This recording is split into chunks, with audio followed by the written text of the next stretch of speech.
lowland farm for hundreds of years, operating a low input, low investment, livestock-based system. But over the last 20 years, we've worked very hard to create a more modern, regenerative approach to farming. We concentrated on a grass-based, low input and welfare-led system across our 200-acre home farm until 5 years ago. We had been Soil Association approved organic for a number of years with red tractor assurance in place, but couldn't see a long-term future with the cattle-focused system. We made the very difficult decision to sell our pedigree herd of South Devons and move towards the plant-based regime. One of the key triggers for this was the re-emergence of the peak oil narrative in 1998, when Scientific American published a paper titled The End of Cheap Oil, a paper which resonated with our own growing concerns about the environment and energy consumption. Once we had decided to convert to organic production a few years later, the importance of soil health was becoming increasingly prominent in policy dialogue, and it became much clearer to us that we needed to seek a different way of reducing our reliance on artificial soil and crop enhancers. Improving crop health with a reduced reliance on inorganic fertilizers and pesticides ensured we started thinking about rebuilding the most important resource we have to produce a sustainable food and land use business for our children. Our soils are based on Cornish killers, which create a brown earth soil, generally well drained and of moderate grade 3 fertility. In the main, our soils are shallow and stony. Without positive soil management, the inherent organic matter content would be relatively low. Average UK soil organic matter varies between 1 and 7%, but 3% seems to be an acceptable benchmark. We have increased our soil organic matter to such an extent that the lowest field is now 3.7% and the highest over 13%. Alongside an iterative approach to soil and crop husbandry, we launched into renewable energy production based on 3 separate solar developments, totaling 327 kilowatts, supplying the farm, our campsite, and up to 75% of the electricity usage of our neighbouring business units who continue to receive discounted energy supply. Based on this belief, our pledge for nature can be explained in 3 key themes. Firstly, the change in our farming practices.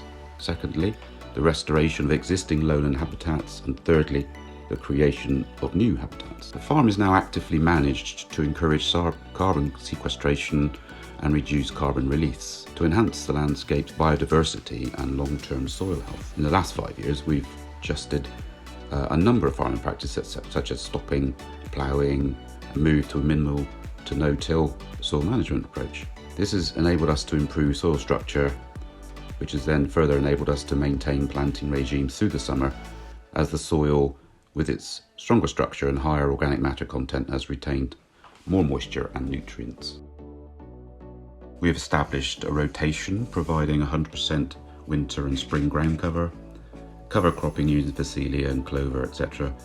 Not only does this reduce runoff, preventing soil erosion, but has subsequent benefits as pollinators, green manures, and when incorporated, in course, increases soil organic matter.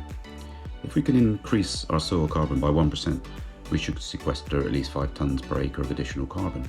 Whilst we need to do more research and collect more data, our current regenerative practices should see our carbon baseline improved by at least 5% over the next 10 years, and thus 25 tonnes of carbon sequestered per acre. Although the farm is no longer officially organic, we are maintaining most of the principles and have a zero insecticide policy and minimise herbicide usage. With new equipment secured with some recent grants, we're able to move to a targeted mechanical camera-controlled weeding strategy. In addition, with inter-row sprayers, we can target specific invasive weeds and apply foliar feeds to those plants that need it, rather than wasteful blanket applications.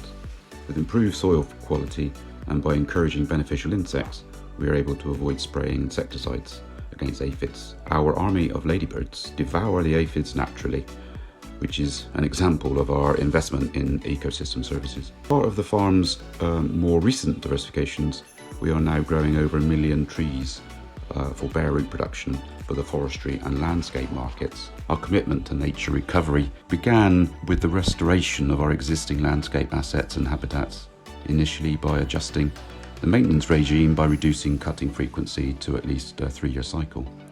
This transforms hedgerows, allowing for natural growth, diversification and maturity, encourages increased biodiversity, and more nesting birds. We have been employing this approach for 3 consecutive stewardship programmes, and now into the 4th cycle, we have increased the average width of our hedgerows to at least 5 metres. We no longer trim the top of the hedges at all, which has seen the growth of individual hedgerow trees and larger shrubs. For the future, we are pledging to widen every metre of our 20,000 metres of hedgerow, and still further in fact. In addition to planting field corners with trees, we are revisiting the overall master plan of the farm to plant new woodland areas and, where appropriate, joining small coppices with wider natural corridors. As a trial, we are introducing a 6-acre agroforestry scheme, which on the exposed north coast is very experimental. We are aiming to work with the National Wildflower Project at Eden to establish a wildflower seed orchard and enhance some of our field margins with wildflowers. As part of this overall commitment, we are increasing public access to the farm, working with the Saints Way Trail, promoting farm open days, enhancing the footpaths, as well as in 2020 opening our Paws at Presingoll Farm dog exercise field. As a generation, we have a responsibility, we think, to put right the damage done to the planet so that our children have an opportunity to live as well as we have and in tune with planetary boundaries. So by increasing soil organic matter, requesting more carbon, enhancing biodiversity, growing over 1.5 million trees for transplanting, planting over 4,000 trees on the farm, increasing public farm access, increasing solar energy production, and investing in technology-driven mechanical equipment, we are committed to a sustainable future for our children.